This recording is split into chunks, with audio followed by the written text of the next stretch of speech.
பொதுக்கூட்டம் சொன்னாலே அல்லது வந்து ஏதாவது மாநாடுன்னு சொன்னாலே போலீஸ்க்கு வந்து தலைக்கு இருக்குது. 24 மணி நேரமும் அவங்க வந்து வேலை செய்யக்கூடியதாக இருக்குது.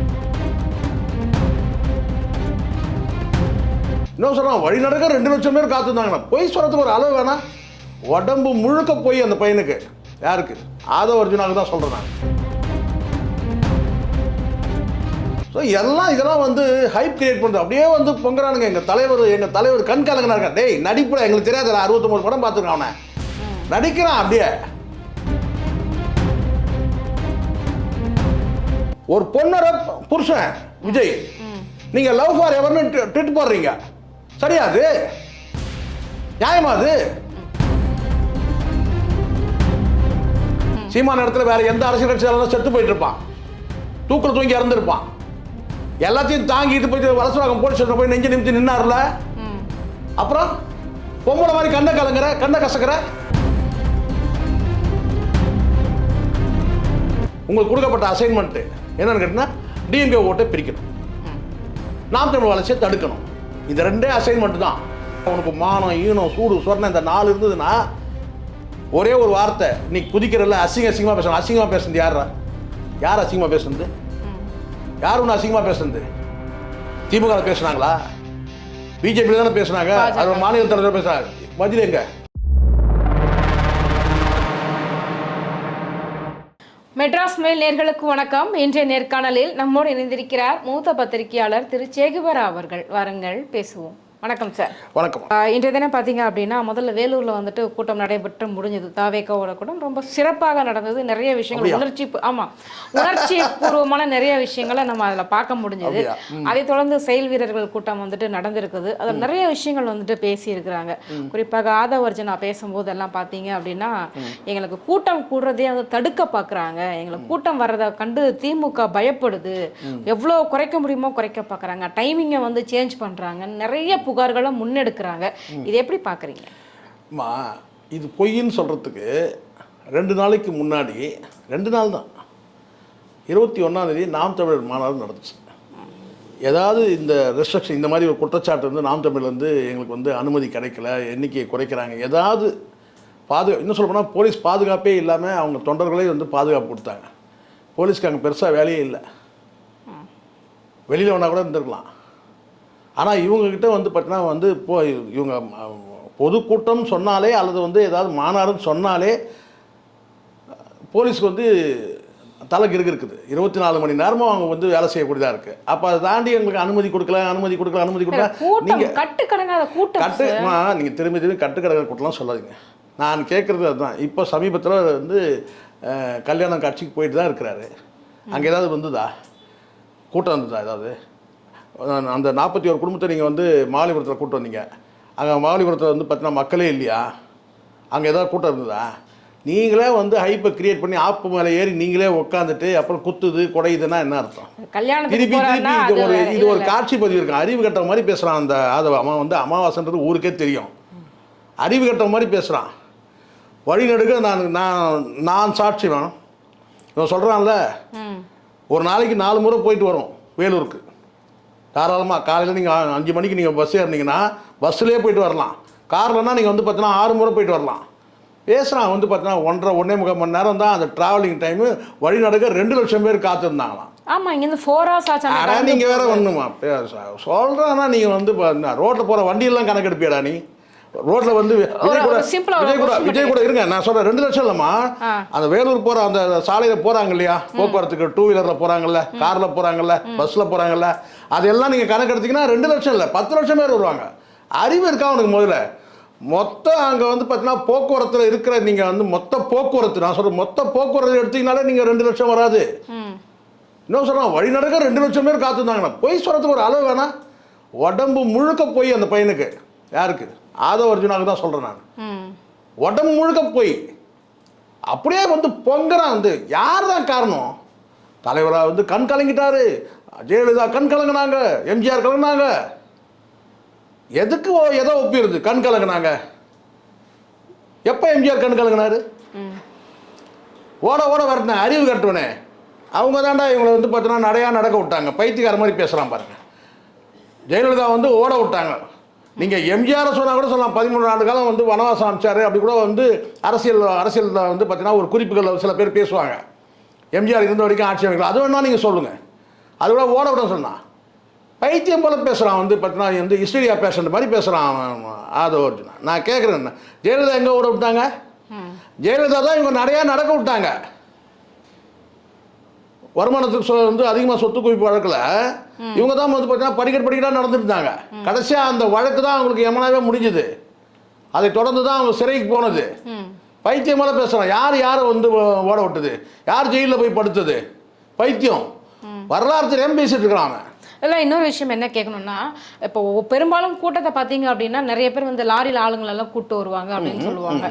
அப்படி இருக்கக்கூடிய ஒரு காலகட்டத்தில் இன்னைக்கு என் கூட்டத்துக்கு வராதிங்க, கர்ப்பிணி பெண்கள் வராதிங்க, முதியவர்கள் வராதிங்க, பெண்கள் வராதிங்க, மாணவர்கள் போய் படிக்கிற வழியை பாருங்க, இதெல்லாம் QR கோடு ஸ்கேன் பண்ணி ஒரு கூட்டம் கூப்பிடுறாங்க. இதெல்லாம் என்ன தெரியுங்களா? நீங்க மூடிட்டு இருந்தாலே போதும் சார். அப்படி இல்ல நீங்க இந்த அறிவிப்பு எதுக்கு? இந்த அறிவிப்பு எதுக்கு? கூட்டம் அதிகமா சேரக்கூடாது அப்படி கிடையாது. நீங்க வராதீங்கன்னு சொன்னா வாங்கன்னு பொருள். இந்த காதெல்லாம் எங்களுக்கு எப்போ குத்தியாச்சு. கடந்த காலத்தில் கலைஞர் பண்ணாத அரசியலா, எம்ஜிஆர் பண்ணாதா? வராதீங்கன்னா வாங்கன்னு பொருள். கடந்த காலத்தில் நம்ம நிறைய பார்த்துருவோம் இந்த மாதிரி. நீங்கள் எதுக்கு அதெல்லாம் பண்ணுறீங்க? நீங்கள் வந்து பார்த்தீங்கன்னா வந்து எதுவுமே நீங்கள் வந்து எதுவுமே அந்த மாவட்ட நிர்வாகிகிட்ட பொறுப்பு கொடுத்துட்டீங்க. அந்த மாவட்ட நிர்வாகிகள் வந்து அதை பார்த்துக்க போகிறாங்க.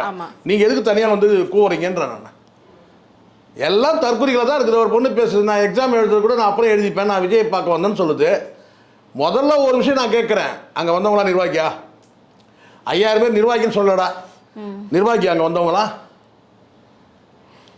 அதை நிரூபிக்க முடியுமா உன்னால? அவங்க வந்து நிர்வாகிகள் தான். அவங்க இந்த வட்டம் இந்த வார்டை சேர்ந்தவங்க, இந்த வந்து பார்த்தீங்கன்னா இந்த பகுதியில் வந்து பார்த்தீங்கன்னா வந்து இந்த பேரூராட்சி இந்த ஊராட்சியை சார்ந்தவங்க சொல்ல முடியுமா உன்னால்? அப்புறம் ஸோ இதெல்லாம் வந்து ஹைப் கிரியேட் பண்ணுறது. அப்படியே வந்து பொங்குறானுங்க. எங்கள் தலைவர் கண் கலங்கனா இருக்கா? டேய் நடிப்புல எங்களுக்கு தெரியாது. 69 படம் பார்த்துருக்கான் அவனை, நடிக்கிறான். அப்படியே எதுக்கு எப்போ நீ இந்த கண்ணீர் செஞ்சுருக்கணும்? உண்மையிலே கண்ணீர் நாக்க அப்படியே கூட நான் சொல்கிறேனே. 41 பேர் சத்தம் போது நீ இந்த பஞ்ச் டைலாக் பேசியிருந்தீங்கன்னா பரவாயில்ல, இந்த சென்டிமெண்ட் டைலாக் பேசியிருந்தா பரவாயில்ல. அப்போ நீ பேசவே இல்லையே. இப்போ அவங்க ஆளை வந்து குறை சொல்லிட்டாங்களாமா. யாரால? அவங்க ஆளை அசிங்கமாக பேசுகிறாங்களாம். என்ன ஒன்றா கூட பேசுங்க, எங்கள் ஆளை அசிங்கமாக பேசுனீங்களேன்றான். வேற ஒன்றுமே கிடையாது. அவன் கண் கலங்கிறதுக்கு அதுதான். கண் கலங்க நடிச்சது எதுக்குன்னா அரசியல் தலைவரை இப்படி வந்து அரசியல் தலைவர் அவன் அரசியல் தலைவர் நடந்துக்கணுமா? முதல்ல யாருமா வந்து பார்த்தீங்கன்னா வந்து ஒரு அரசியல் கட்சி தலைவர் வந்து ஒரு நடிகையோட தனியாக விமானத்தில் பயணம் செஞ்சோம். ஒரே ஒரு அரசியல்வாதி நீங்கள் சொல்லுங்க.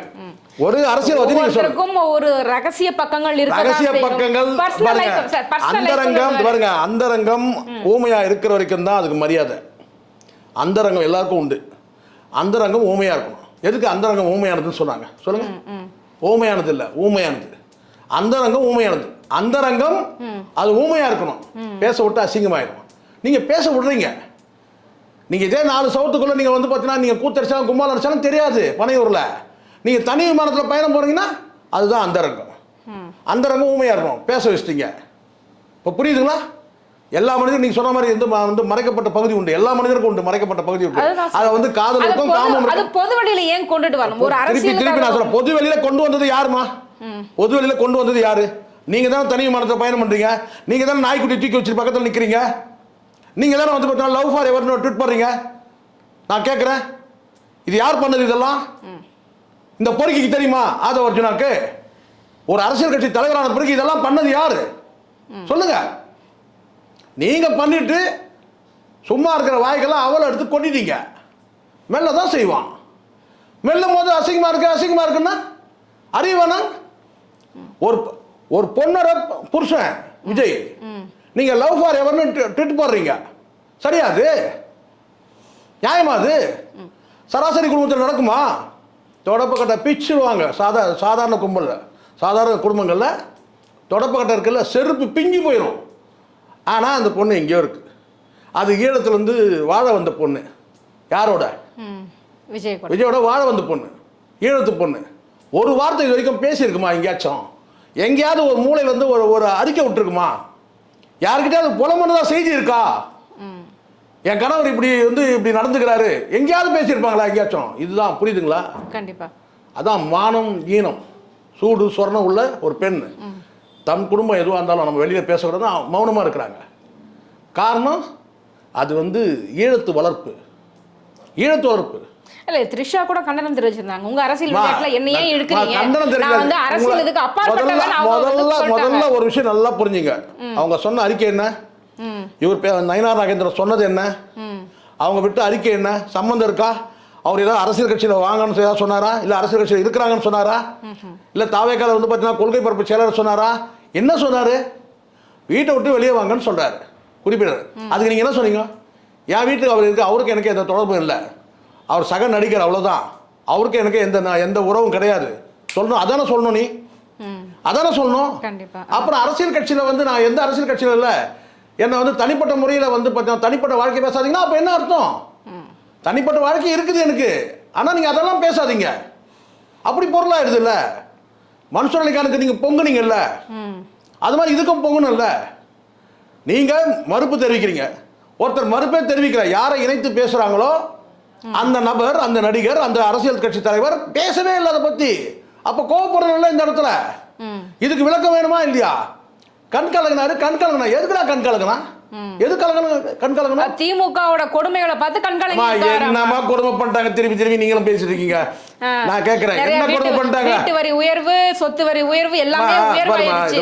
நிறைய ஊழல் பாருங்க. சீமான் மீது வைக்கப்பட்ட குற்றச்சாட்டுகள் என்ன? வலசராக்கம் போலீஸ் ஸ்டேஷன் போய் ஆம்பளை மாதிரி நெஞ்ச நிமித்தி நின்னார்ல, அதை விட கொடுமை நடந்துச்சு அவங்களுக்கு? நான் கேட்கிறேன். சீமான அரசியல் கட்சி தலைவர் தானம்மா. கண்டிப்பா கடந்த காலத்தில் எவ்வளோ பேசினாங்க. சீமான இடத்துல வேற எந்த அரசியல் கட்சி தலைவரும் செத்து போயிட்டு இருப்பான், தூக்கில் தூங்கி இறந்துருப்பான். எல்லாத்தையும் தாங்கிட்டு போயிட்டு வலசராக்கம் போலீஸ் ஸ்டேஷன் போய் நெஞ்ச நிமித்தி நின்னார்ல. அப்புறம் பொம்பளை மாதிரி கண்ணை கசக்கிற எதுக்கு? அனுதாபம் திரட்டுறியா நீ? உன்ன மாதிரி கண்ணை கசனா யார்? சங்கீதா தான் கண்ணை கசக்கி இருக்கணும், கண் கலங்கி இருக்கணும். எப்போவுமே ஒன்று தெரிஞ்சுங்க, சின்ன ஒரு விஷயம் சொல்கிறேன் கேட்டுங்க. யாருடைய கண்ணீருக்கும் ஆளாகக்கூடாது. நம்ம வந்து ஒரு தடவை நம்ம பிறந்துட்டோம், நாம் ஒன்றா கூட எவ்வளோ கஷ்டம் வந்தாலும் கண்ணீர் சிந்தலாம். ஆனால் நாம் இன்னொருத்தருடைய கண்ணீருக்கு நம்ம ஆளாகக்கூடாது. இங்கே யாருமே நீங்கள் சொல்கிறீங்கல்ல, ஒரு வார்த்தை சொல்கிறீங்கல்ல, பழியை தூக்கி போட்டீங்க. இந்த பழியை தூக்கி போட்டீங்கன்னு சொல்கிறதுக்கு எத்தனை மாதம் ஆச்சு? பழியை தூக்கி போட்டீங்கன்னு சொல்கிறதுக்கு எத்தனை மாதம் ஆச்சு? இது நீ அரசியலுக்காக பேசுகிற, தேர்தல் வரைக்கும் காத்திருக்கிற. கேவலமா இல்லை இது? பணத்தை வச்சு அரசியல் தான் நீ தானே பண்ற. சரிம்மா, ஸ்டாலின் வந்து பழியை தூக்கி உன் மேலே போட்டாரு. எப்போ பேசிடணும் நீ? சிபிஐ விசாரணைக்கு போன அப்போ பேசியிருக்கணும். விசாரணை முடிச்சுட்டு வந்து பேசியிருக்கணும். விசாரணையில் நான் இதை சொல்லியிருக்கேன்னு பேசியிருக்கணும். விவரமாக இருக்கணும். நாங்கள் இந்த தற்கொலை, இந்த ஆதவர்த்தின் அந்த பொறுக்கி மாதிரிலாம் கிடையாது, விவரமாக பேசுவோம். பழியை தூக்கி போட்டாங்கன்னு சொன்னால் எப்படா சொல்லணும்? எப்போ சொல்லணும் உன் தலைவன்? சிபிஐ வந்து பார்த்தீங்கன்னா விசாரணைக்கு போகும்போது சொல்லணும், இல்லை விசாரணைக்கு போயிட்டு வந்த பிறகு சொல்லணும். அல்லது அந்த சம்பவம் எப்போ இருந்தால் நீங்கள் வந்து ஒரு வாரத்தில் சொல்லியிருக்கணும். பழியை தூக்கி போடுறாங்க, மேடையில் எலெக்ஷனில் ஓட்டு பொறுக்கிறதுக்கு 41 பேர் சாவை வந்து மையப்படுத்தி கண்ணை கசக்கி நாடகம் ஆடுறியா நீ? பழியை தூக்கி போடுறாங்களா? சரி, இவர் பழியை தூக்கி போடுறாரு. எடப்பாடி சொன்னார்ல, அதுக்கு என்ன பதில் வரல? எடப்பாடி சொன்னார்ல, 41 பேர் இவரால் தானே அனாதை ஆயிட்டாங்கன்னு சொன்னாரா? அப்போ எதுக்கு என் பதில் பேசவே இல்லை? இப்போ இதுல அரசியல் தெரியுதுல்ல. அப்போ ஸ்டாலினை நீங்க சொல்றீங்கன்னா எடப்பாடி நீ பேசணும்ல. கண்டிப்பா எடப்பாடி சொன்னார்ல, 41 பேர் வந்து அனாதை ஆயிட்டாங்க, அதுக்கு இவர் தானே காரணம். ஸோ ஊர் உலகத்தெல்லாம் ஏமாத்தலாம் முடியாது. அதனால் இந்த நடிக்கிறதெல்லாம் விட்டுணும். இதெல்லாம் சினிமாவோட நடிக்க முடிச்சுட்டு வந்துட்ட, அரசியல் வந்த பிறகு நீ நடிச்சேன்னா மக்களுக்கு தெரியும். ஏன்னா நீ சினிமாலே நீ என்ன லட்சணத்தை நடிக்கிறன்னு தெரியும். ஏதோ இங்கே வந்து பார்த்தீங்கன்னா இவர் கண்ணை கசிக்கிட்டு அடித்தோண்ணிலேருந்து கத்திக்கிட்டு அப்படியே மனோகர அவசரம். எவ்வளோ படம் பார்த்துருக்கோம் நாங்கள், கர்ஜிக்கிறதெல்லாம். அதையாவது உருப்படியாக செய்ய தெரியல உனக்கு. தப்பாக பேசுகிறேன். மாட்டுக்கு மாட்டுக்கு புல் கொடுக்குறதும் நான் வந்து அரசு நிர்வாகத்தை நடத்துறதையும் ஒப்பிடுறேன். அதிலே தெரிய வேணாம் உனக்கு. மாட்டுக்கு அதுவும் பாக்கெட்லேருந்து புல் கொடுத்தாரான் அவர். இது எவனா பாக்கெட்டில் புல் வச்சுருப்பானாம்மா? இவெல்லாம் பாக்கெட்டில் புல் வச்சுருக்குறேன். யாரு? இதே விஜய் சொல்கிறேன், பாக்கெட்டில் புல் இல்லை புல் வச்சுருக்குறேன். இவர் பாக்கெட்லேருந்து புல் எடுத்து கொடுத்தாராம் மாட்டுக்கு. எவனும் பாக்கெட் உள்ள புல் வச்சுருக்க மாட்டான். பைத்தியக்காரன். என்ன பேசணும்னு தெரியாத ஒரு குட்டி கதை. அந்த கதை இந்த கதை குரங்கு கதை வேற என்ன பேச தெரியும்? அவர் பேசிட்டாரா, அவர் கண் கலங்கிட்டாரா, இவர் மேடையில் முழங்குறாரு. அவெல்லாம் ஒரு ஆள். இவங்கெல்லாம் மாமனார் தயவில் பிழைக்கிற பசங்க இவனுங்க. நானே சொன்ன ஆதவ அர்ஜுனா, அங்கே இருக்கிற அத்தனை பேரும் நான் சொல்கிறேன். இந்த மரியம் இவங்கெல்லாம் யார்? காதல்ன்ற பேரில் வந்து பெண்களை வீழ்த்தி மாமனார் சொத்தை உட்காந்து தின்றவன உழைச்சி சாப்பிட்றனா இவன்? நான் கேட்குறேன். எந்த மன்னாரன் கம்பெனியில் வேலை செஞ்சவன் லட்ச லட்சமாக கோடி கோடியாக வச்சிருக்கிறேன்? நான் கேட்குறேன். ஆதவ அர்ஜுனா நான் கேட்குறேன். எந்த மன்னாரன் கம்பெனியில் நீ வேலை செஞ்ச? எப்படி வந்து உனக்கு கோடி கோடியாக போனோம்? ஜிம்முக்கு வர பண்ண வந்து பார்த்தீங்கன்னா வந்து காதல்ன்ற பேரில் வீழ்த்திட்டு மாமனார் சொத்தை உட்காந்துட்டான். அவங்க மச்சான் பேட்டியாக கொடுத்தாரு. பார்த்தீங்களா? சார்லஸ் பேட்டி பார்த்தீங்களா? பேசுகிறானுங்க வந்து பார்த்தீங்கன்னா இவனுக்கு எல்லாருமே எவனுமே உழைச்சி சாப்பிட கிடையாதுமா. எல்லாம் மாமனார் சொத்துல உட்காந்து ஆட்டையை போடுறவனுங்க இவனுங்க. அதில் விஜய் பேசும்போது பார்த்தீங்க அப்படின்னா விஜய் பேசுனதுக்கே வேறு. அவர் என்ன சொல்லியிருக்காரு அப்படின்னா, நான் தான் வந்து தமிழகம் தான் விஜய், விஜய் தான் தமிழகம், நீ தான் மக்கள் தான், நான் தான் மக்கள் அப்படின்ற. இன்னும் ஒரு படி சொல்லிட்டு சொல்லுங்க. என்ன கேட்டினா இந்த திரிஷா கூட வந்து தனியாக ஃப்ளைட்டை போனது நான் போல, மக்கள் தான் போனாங்க. இந்த நாய்க்குடி தூக்கி வச்சு நான் தூக்கி வைக்கல, மக்கள் தான் தூக்கி வச்சுருந்தாங்க. இப்படியே சொல்லுங்க. அறிவு இருக்கா? எது சொன்ன மக்கள்? இதெல்லாம் இந்த வசனம்லாம் எவன் எழுத்தறான் இவனுக்கு? பைத்தியகாரமா இல்லை? ஒரு வார்த்தை சொல்லட்டுமா உங்களுக்கு? இவன் வந்து விஜய் விஜய்னு சொல்லிட்டான்ல. ஒரு வீட்டுக்கு விஜய் விஜய்னு சொல்லிட்டு ஒரு தம்பி என்ன செஞ்சிருக்காரு, ஆர்வ கலரில் பைட் எடுக்கிறது போயிருக்காரு. மைக்கு கொண்டு போயிட்டு, சார் உங்கள் வீட்டில் வந்து விஜய் இருக்காரா? என்னப்பா அப்படின்னா, உங்கள் வீட்டில் விஜய் இருக்காரு. அவருக்கு புரியல, அவருக்கு தெரியல, அவர் ஃபாலோ பண்ணல. இந்த விஜய் இப்படி பேசுறதுலாம் தெரியாது. பேட்டி எடுக்கிறவங்க போயிட்டு கேட்டனா வந்து, சார் உங்கள் வீட்டில் வந்து விஜய் இருக்கிறாரா சார்? அவருக்கு ஒன்றும் புரியவே இல்லை. என்ன தம்பி கேட்குறீங்க? இல்லை சார் வந்து விஜய் சார் வந்து மேடையில் பேசியிருந்தார். ஒரு வீட்டுக்கும் வந்து விஜய் இருக்கிறாங்களா சார்? தம்பி நீ என்ன கேட்கணும் தெரியுமா? அப்படின்னாலும் விஜய் இருக்காருன்னு கேட்கக்கூடாது. நான் எங்கள் அப்பா நான் இருக்கிறேன், அவர் பேர் லோகநாதன். லோகநாதன் இருக்கிறாரான்னு கேட்கணும். இல்லை லோகநாயகி இருக்கிறாரான்னு கேட்கணும். காரணம் என்னென்னா என் பிள்ளை நான் கூட பார்த்தீங்கன்னா வந்து ஜூனியர். நீங்கள் அப்படி தான் கேட்கணும். அவன் தான் ஒரு பைத்தியக்காரன் சொன்னான்னா இதை கேட்டுன்னு வரீங்களே தம்பின்னு கேட்டிருக்காரு. இப்படியே சொல்லியிருக்காரு. அவர் பேர் லோகநாதன். லோகநாதன் இருக்காரு, ஜூனியர் லோகநாதன் இருக்காரா? இல்லை என் மகளே நீங்கள் கேட்குற மாதிரி இருந்தால் கூட நீங்கள் லோகநாயகி இருக்கிறாங்களா அப்படின்னு கேட்கணும். அவன் தான் பேசுகிறேன்னா உங்களுக்கு அறிவு வேணாம் தம்பி அப்படியே சொல்லியிருக்கிறாரு. இப்போ புரியுதுங்களா? அசிங்கம் இல்லையா? அது ஒரு வீட்டில் இருந்து வந்து விஜய் இருக்கிறாங்கன்னு சொன்னால் தப்பு இல்லை. அது முதல்ல இந்த புரிதல் இல்லாமல் பேசுறது தற்கூரிகள் மாதிரி பார்த்தீங்கன்னா வந்து அங்கே வந்திருக்கிறவங்களே மேலே போல இருக்கு. அந்த அரையும் குறையுமா வரானுங்களே எல்லாமே வந்து பார்த்தீங்கன்னா ட்ரீட்மெண்ட்டுக்கு அனுப்ப வேண்டிய எல்லாமே வந்து விஜயோட அந்த வரக்கு அந்த 5000 பேர் இருக்கிறாங்களே, இந்த 5000 பேரில் நீங்கள் வந்து பார்த்தீங்கன்னா நல்லா வந்து பார்த்தீங்கன்னா வந்து அக்மார்க் பைத்தியங்கள் எல்லாம் கொண்டு போனால் டைரெக்டாக வந்து ஓபி எல்லாம் கொண்டு போகக்கூடாது. டைரெக்டாக வந்து ஐசி யூனிட் தான். நிஜமா அதில் இல்லை சிலதெல்லாம் வந்து பார்த்தீங்கன்னா உள்ள போகும்போதே வந்து பார்த்தீங்கன்னா வந்து திரும்பி வராதுங்க. அப்படியே மார்ச்சொரி தான். அப்படிப்பட்ட தொண்டர்கள் தான் வந்து திமுகவுக்கும் அதிமுகவுக்கும் மாறி மாறி ஓட்டு போட்டாங்க. பாருங்க நல்லா புரிஞ்சுங்க. மக்களை வந்து ஒரே திமுக இருங்க, திமுக அண்ணா திமுக நாம் தமிழர், இந்த 3 கட்சிகளுமே வித்தியாசம் இருக்கு. இந்த 3 கட்சிகளும் வந்து பார்த்தீங்கன்னா பயன்படுத்திக்கிற கட்சிகள் வாக்குக்காக. இந்த 2 கட்சிகள், ஒரு கட்சி அரசியல் படுத்துவாங்க. நாம் தமிழில் மட்டும்தான் அந்த அரசியல் படுத்துகிற வேலை நடக்குது. இந்த அரசியல் படுத்துகிற வேலை சொல்லு. மற்ற கட்சிகள் வாக்குக்காக பயன்படுத்திக்கிறாங்க 2 கட்சியும். ஆனால் நாம் தமிழர் என்ன செய்ய கேட்டிங்கன்னா முதல்ல வந்த உடனே கேட்டிங்கன்னா அரசியல் படுத்துறது, அரசியல் புரிதல் என்னன்னு சொல்கிறது. காரணம் என்னன்னா கொள்கையோடு நடக்கிற கட்சி. மற்ற 2 கட்சிகள் இருக்குது, அவங்களுடைய வாக்குகளை பயன்படுத்திப்பாங்க, அவ்வளோதான். அந்த வாக்குகள் வந்து பார்த்தீங்கன்னா மிஷின் மாதிரி தொடர்ச்சியாக போட்டுட்டே இருப்பான். இங்கேயும் அங்கேயும் மாற்றி மாற்றி மாற்றி. போன தடவை அதிமுக போட்டேன், இந்த முறை திமுக போட்டேன். போன தடவை அவங்க வந்து கிரைண்டர் கொடுத்தாங்க, அதிமுக போட்டேன். இந்த முறை ஒரு டிவி கொடுத்தாங்க, நான் திமுக போட்டேன். அப்போ அவன் அரசியல் படலை. அந்த கொள்கையை கூட சொல்லிலாம் வந்து வாக்கு கேட்கல. நாங்கள் இதை கொடுக்குறோம் ஓட்டு போடு, அவங்க அதை கொடுத்தாங்கன்னா அடுத்த முறை அவங்களுக்கு போடு. இப்படி கொடுத்து ஓட்டு வாங்குறவங்க. இலவசங்களை கொடுத்து அப்படி கொடுத்து இதை கொடுத்துட்டு. ஆனால் நாம் தமிழர் கிடையாது. 10 டீ கிடையாது. சிங்கிள் டீ கூட வந்து கொடுத்துட்டு வந்து பார்த்தீங்கன்னா வாக்காளர்களுக்கு வந்து சிங்கிள் டீ கொடுக்குறது கிடையாது. வெளிநாட்டுல இருந்து நிறைய ஃபண்ட் வருது. இதை சொல்லுங்க எல்லாரும் இது ஒரு ரூமரா எடுத்து திரியிறாங்க. வெளிநாட்டுல இருந்து பணம் அனுப்புறாங்க, வெளிநாட்டுல பணம் அனுப்புறாங்க. அதெல்லாம் நான் சொல்றேன் பாருங்கம்மா. ஒரு கொள்கை சார்ந்த ஒரு கட்சிக்கு வந்து கேட்டினா நிதின்றது யாரும் நீங்கள் கொடுக்கலாம். இப்போ உங்களுக்கு கொள்கை ஈர்ப்பு இருக்குன்னு சொன்னால் நீங்கள் தரலாம், அது குற்றமாகாது. அப்படியே வந்து பார்த்தீங்கன்னா வெளிநாட்டில் வந்து பார்த்தீங்கன்னா வந்து கண்டெய்னரில் வந்து அப்படியே இறங்குற மாதிரி பேசுகிறீங்க. யார் வேணால் கொடுக்கலாமா? நீங்கள் கொடுக்க நாளைக்கு வந்து உங்களுக்கு அந்த கொள்கையில் வந்து ஈர்க்கப்படுறீங்க. ஒரு 5000 ரூபா 10,000 ரூபா நீங்கள் வந்து பார்த்தீங்கன்னா நீங்கள் டிடி எடுத்து அனுப்புறீங்க. அது தாராளமாக எல்லாரும் செய்யலாம். காலகாலமாக நடக்குது. கம்யூனிஸ்டுகள் உண்டியல் கொடுக்கலையா? சொல்லுங்க பார்க்கலாம். கண்டிப்பாக. மே 17 இயக்கத்தில் வந்து பார்த்தீங்கன்னா கூட்டம் முடியும் போது இல்லை கூட்டம் நடந்துட்டு இருக்கும்போது பார்த்தீங்கன்னா வந்து உண்டியல் வசூல் பண்ணாங்க. ஏன்னா மேடை செலவு மற்ற செலவுலாம் இருக்குல்ல, எல்லா இயக்கங்களும் வந்து பார்த்தீங்கன்னா பணம் வசூல் பண்ணுறது தான். குறிப்பிட்டு அது நாம் தமிழ் மட்டும் வெளிநாட்டிலேருந்து கொட்டுதுன்றதுலாம் வந்து இப்படி எடுத்து விடுறது. அப்படி வெளிநாட்டிலேருந்து கொட்ட வேண்டிய அவசியமே கிடையாது. அப்படி வந்து வெளிநாட்டிலேருந்து வாங்காமல் சீமான் நினச்சி தானே என்றைக்கோ எம்பி ஆகிருப்பார், என்றைக்கோ சென்ட்ரல் மினிஸ்டர் ஆகிருப்பார். சும்மா இதெல்லாம் எடுத்து விடுறது கதை. நான் கேட்டால் வெளிநாட்டிலேருந்து கண்டெய்னரில் வருது, அப்படியே கப்பலில் வந்து அப்படியே கட்டாக இறங்குது அப்படின்னு சொல்லலாம். பொய்யான விஷயம். ஆதவர்ஜனா பேசும்போது ஒரு விஷயம் ஒன்று சொல்லியிருந்தேன். பராசக்தி படம் வந்து ரிலீஸ் ஆகிடுச்சு, அதாவது திமுக எடுத்த படம் வந்து ரிலீஸ் ஆகிடுச்சு, ஆனால் எங்கள் தலைவர் நடித்த படம் வந்து ரிலீஸ் ஆகலை. பாஜக கூட உண்மையிலேயே வந்து கள்ள உறவில் இருக்கிறது யாரு? திமுக தான் இருக்காங்க. அதை ஏன்னா நீ சொல்கிறல்லடா, உன் தலைவன் வேண்டா சொல்ல, நீ சொல்கிறல்ல, ஏன் உன் தலைவன் சொல்ல?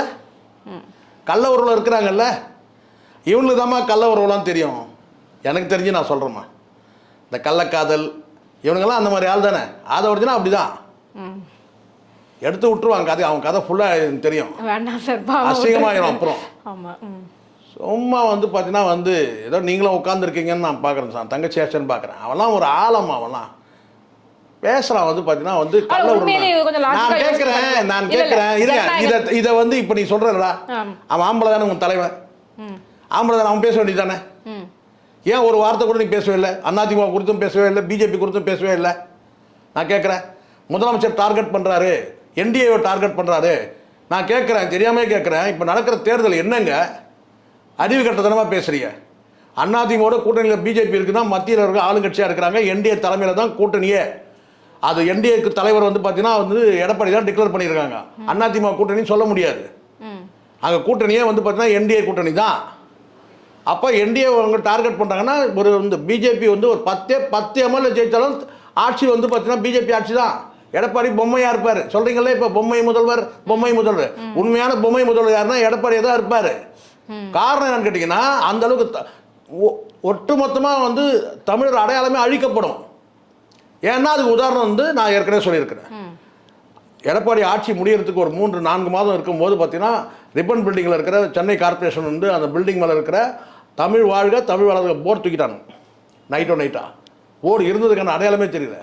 மீண்டும் திமுக ஆட்சிக்கு வந்த பிறகு ஸ்டாலின் 2021 மீண்டும் அதை வச்சாங்க. இது நடந்தது, மறுக்க முடியுமா யாராச்சும்? வரலாறு அப்படியே இருக்குது. இப்போ வச்சிருக்கிறது பார்த்தீங்கன்னா அந்த புதிய படம் எடுத்தது வந்து பார்த்தீங்கன்னா வந்து திரும்ப அதே இடத்துல கொண்டு வந்து வச்சாங்க, தமிழ் வாழ்க தமிழ் வளர்கின்ற போர்டு. இது நடந்தது, இது தெரியுமா அவங்களுக்கு?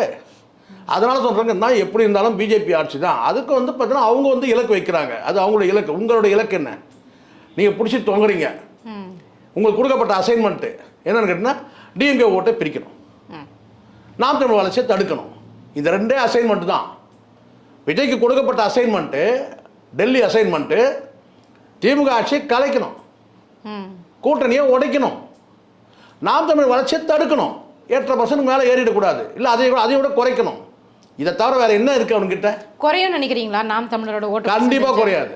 அதுவும் இந்த முறை வந்து இளைஞர்கள் நிறைய பேர் தாவேக்கா பக்கம் போவாங்க. நீங்கள் மொத்தமாக நீங்கள் பார்க்கணுமா, அதிமுக வந்து மிகப்பெரிய சரிவில் இருக்குது. அதிமுக நீங்கள் வேணால் பாருங்கள், நீங்கள் ஆட்சிக்கு எதிரான ஓட்டு வந்து பார்த்தீங்கன்னா வழக்கமாக அதிமுக போகும். இந்த முறை போகாது. ஏன்னா அவங்க உண்மையாக எதிர்கட்சியாக நடந்துக்கல. உண்மையான எதிர்கட்சியாக நடந்துக்கல. திமுக எதிர்ப்போட்டுகள் அதிமுகவுக்கு போகும் அப்படின்னு சொல்லுவாங்க, ஆனால் அந்த வாட்டி தாவேக்காவுக்கு போகும் அப்படின்றாங்க. எல்லாரும் இவங்க அப்படி சொல்லிட்டு இருக்கிறாங்க. கிடையவே கிடையாது. இவர் ஒருத்தரே வாங்கிட மாட்டார். அப்போ அந்த சரி நான் இப்படி நான் சொல்கிறேன், இப்படி எடுத்துங்க. திமுக வந்து பார்த்தீங்கன்னா ஆட்சிக்கு எதிரான ஓட்டு, திமுக எதிர்ப்பு ஓட்டு வந்து பார்த்தீங்கன்னா இவர் வாங்கிடுவார். அதிமுக எதிர் ஓட்டு சீமான் வாங்கிடுவார்ல. நான் கேட்குறேன், அதிமுக நீ எதிர்க்கவே இல்லைல்லப்பா. எடப்பாடி அதிமுக ஊழல் கட்சின்னு சொல்லிட்டாரு. ஒரு தடவை சொன்னேன், இப்போ 2 நாளாக ஏன் இந்த 2 நாளாக சொல்லவே இல்லை? இன்னும் 2 மாதம் இருக்கு. சேலம் கூட்டம் எங்க? சேலம் மாவட்டம் யாருது நீங்கள் சொல்லுங்க? எடப்பாடி மாவட்டம், எடப்பாடி தொகுதி இருக்குது. அங்கே போய் பேசுகிறோமா இல்லையாடா? நீ அங்கே போய் ஸ்டாலினை பிடிச்சி தொங்குற.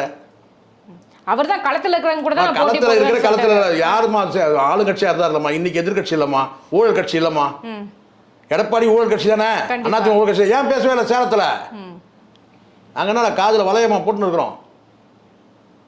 எங்களுக்கு தெரியாது அந்த அரசியல்.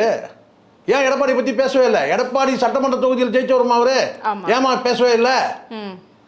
பேசணுமா இல்லையா? பிஜேபி குறித்து ஏதாவது சரி நீ இப்போ பேசுகிறல்ல, இப்போ பிஜேபி குறித்து ஏதாவது ஒரு கருத்து அவ்வளோ வேணா உனக்கு மானம் ஈனம் சூடு சொரணம் இந்த 4 இருந்ததுன்னா ஒரே ஒரு வார்த்தை நீ குதிக்கிறல்ல, அசிங்கமாக பேசணும். அசிங்கமாக பேசுனது யாரா? யார் அசிங்கமாக பேசுனது? யார் ஒன்று அசிங்கமாக பேசுனது? திமுக பேசுனாங்களா? பிஜேபியில் தானே பேசுனாங்க. அதோட மாநில தலைவர் பேசுனாங்க. பதில் எங்க? இப்போ நீ இந்த இதில் வந்து பார்த்தீங்கன்னா ஸ்டாலினை பிடிச்சின்னு தொங்குற, திமுக பிடிச்சி தொங்குற, இந்த கூட்டத்திலையும் வேலூர் கூட்டத்திலையும். இதில் தெரியலையா அசிங்கமாக பேசுனது யாரு? பேசுனியா பதில்? ஒரு வார்த்தை கூட நீ பேசவே இல்லை. பேசியிருக்கணும்ல. ஒன்னே ஒன்று மட்டும் தெரியுது உனக்கு, இதுதான் தெரியுது. என்ன தெரியுதுன்னா இங்கே 2 பேருக்கு தான் வந்து போட்டியே. ஒன்று டிஎம்கே, ஒன்று டிவிகே. இதை கூட நீ சொல்லலை. இப்படி கை காட்டுற, அங்கே தற்கொலைகள்லாம் கத்துது. என்ன கத்துதுன்னு தெரியல. சரி சொல்கிறேன் என்ன, இன்னும் இந்த பக்கம் வந்து கத்துற, இன்னொன்று ஒன்று இன்னொன்று அங்கே எல்லாம் என்ன கத்துறானுங்கன்னே தெரியல. அது கூட்டத்தில் ஒன்று மாமான்னு கத்துது. பார்த்துதான் செய்தி வருது நமக்கு. கூட்டத்தில் ஒன்று மாமா விஜய்னு கத்துது. இவன் 1ன்றான் மாமா விஜய்னு, இன்னொன்று 2ன்றான் மாமா விஜய்னுது. வருது, செய்தி வருது நமக்கு. எல்லாம் அசிங்கமா இல்லையாம்மா இதெல்லாம்? ஒரு மேடை பேச்சு தெரியுதா? எது கேட்டாலும் நான் கேட்டேன்னா வந்து புரிய வேண்டியவங்களுக்கு புரியும். அப்படின்னா என்ன அர்த்தம்? இவங்ககிட்ட சரக்கு இல்லைன்னு அர்த்தம், சொல்ல பயப்படுறேன்னு அர்த்தம். அதுக்கப்புறம் இன்னொரு இந்த பக்கம் சரக்குன்னா என்னன்னு உங்களுக்கே தெரியும். விஷயம் தெரியாதுன்னா இப்படி பேசுவான். நீ ஒரு ஃப்ளோவாக பேசணும்னா எவ்வளோ பேசணும். வேலூர் குறித்து பேசணும், எவ்வளோ பேசணும்.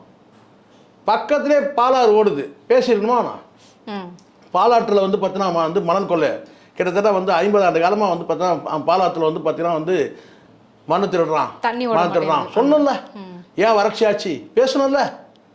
வேலூர் வறட்சி மாவட்டமா? ஆமாம். தொழில்களே கிடையாது. பேசணுமா இல்லை? அந்த வேலூர் மாவட்டத்துக்கு நான் ஆட்சிக்கு வந்தால் என்னெல்லாம் பண்ணுவேன் சொல்லணுமா வேணாமா? சொன்னல. ராணிப்பேட்டை மாவட்டமாக சமீபத்தில் பிரிச்சாங்க. அதாவது தெரியுமாடா உனக்கு? அதாவது தெரியுமா? ஒரு வருஷத்துக்கு முன்னாடி தான் வந்து மாவட்டத்தை பிரிச்சாங்க. அதாவது தெரியுமா? நீ இங்கேருந்து போகிறல்ல, வழி நடுக 2 லட்சம் பேர் தான். வழியில் வந்து பார்த்தீங்கன்னா ஒரு பாதி மலையை காணும். அதை பார்த்தியா இல்லையா? அதை பேசணும்ல. கடந்த வந்து திமுக அதிமுக ஆட்சியில் தான் அந்த மலையை பாதி காணும். பேசியிருக்கணும்ல, பேசணும்ல.